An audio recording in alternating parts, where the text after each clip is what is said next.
TV News with Jim Crichton. Good evening. Although Remembrance Day is always special, this year's date sets it apart.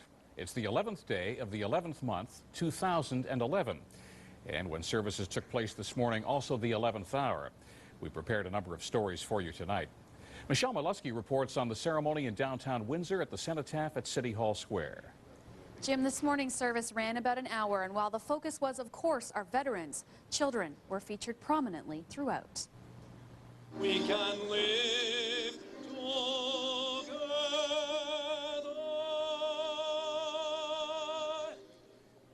when all the world is free. As we remember and honor them, we give thanks for what they did for us, for our country and the world.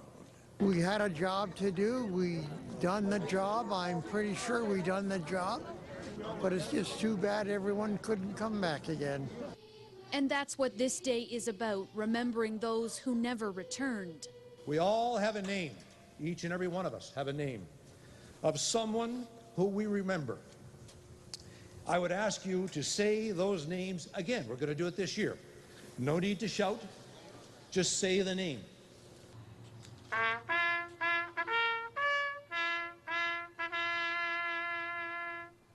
Harper Kersey brought a picture of her grandfather, a soldier in the Second World War, to the ceremony.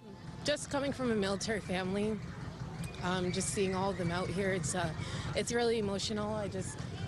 I don't, it's just hard to see that they would sacrifice themselves for other people, and I greatly appreciate that. During Windsor's cenotaph ceremony, the next generation took center stage. Instead of laying a wreath, students placed their poppies near the cenotaph, and many gave veterans a letter of appreciation. Children have a better understanding of what happened a long time ago and why they have the freedom, the opportunity, and they're lucky to be in Canada. You know, Canada is a little bit above most other countries. The poppies grow in Flanders field.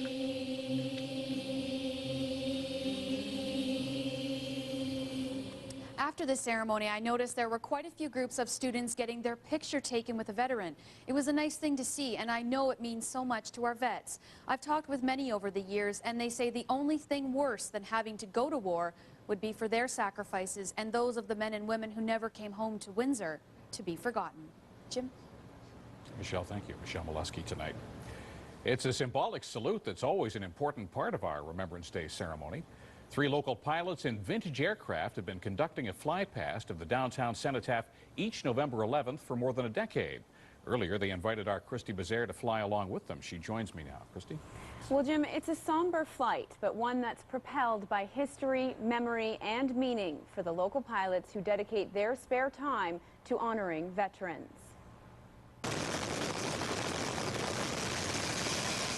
The particular pilots that learned how to fly in them eventually went off to war. They flew fighters and bombers, and a lot of them did not come home. So when we fly these airplanes, we are in fact honoring their memory. It's an emotional flight, and one that's clearly marked by the memory of the pilots who flew years ago while serving their country. The Canadian Historical Aircraft Association allowed me to suit up and fly along in its 1941 open cockpit Stearman biplane. The lead Yellowbird aircraft flies in formation with 2 de Havilland Chipmunks from the 1950s. They're slow, they leak oil, they have character. Known as trainers, these were the planes that pilots learned to fly in. Training aircraft are always yellow. It's almost a warning to anyone around that these people are learning how to fly, so beware. The U.S. gave Canada about 100 Boeing Stearmen to train pilots for World War II. Canada didn't end up using many of the planes because they're difficult to fly and their engines have trouble in cold weather.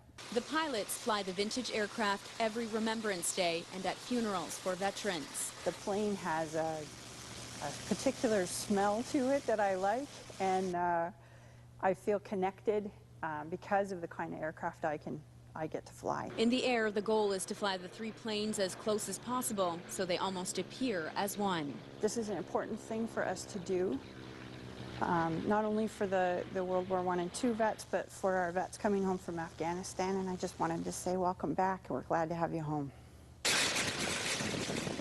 When we fly, they fly. You know, I can't help but feel some of those spirits with me when I'm flying the Stearman. And if anyone watching at home is interested in taking flight in one of the Yellowbirds, the Canadian Historical Aircraft Association offers flights on the weekends for donations. Christy, Jim? I have to say I'm very envious of you. Any other impressions of your flight in a vintage aircraft? You know what, Jim? It was fun. My face is still a little bit windburned because of the open cockpit, but the one thing I did notice is I felt pretty safe even though it was an open cockpit, which I wasn't sure about at first. So I had a good pilot, though. We were down below on the ground at the service, and you flew over precisely at 11 o'clock for Remembrance. Christy Bizaire, thank you, Christy. We won't forget that. Well, across the country, Canadians have been taking the time to thank the men and women who fought and died for our freedoms. The largest Remembrance Day ceremony in this country, at least, was in Ottawa. That's where we find CTV's Richard Madden. Symbolized by this flyby of military choppers paying tribute to service in Afghanistan. My brother is with me every day. And its fallen, including Corporal Albert Storm, killed in battle 5 years ago this month. Smart kid, big mouth, big heart, huge hands. Loved his job and loved his country. Hi, Walt. How are you? Among the dignitaries, the Prime Minister, General Walt Nitinchuk, and Governor General David Johnston, wearing his uniform as Commander-in-Chief. All later joined Silver Cross Mother Patricia Braun, who laid the wreath to honor Canada's war debt. Many veterans who served in the Second World War were also here, including Navy Captain Harold Chase, who recalls the exact moment he heard the war was over. I didn't drink then, so I couldn't have a drink, so I think I just had another cigarette and a big grin on my face. Helen Baxter tied the knot. Got married. You got married? Of course. And my husband was a soldier as well.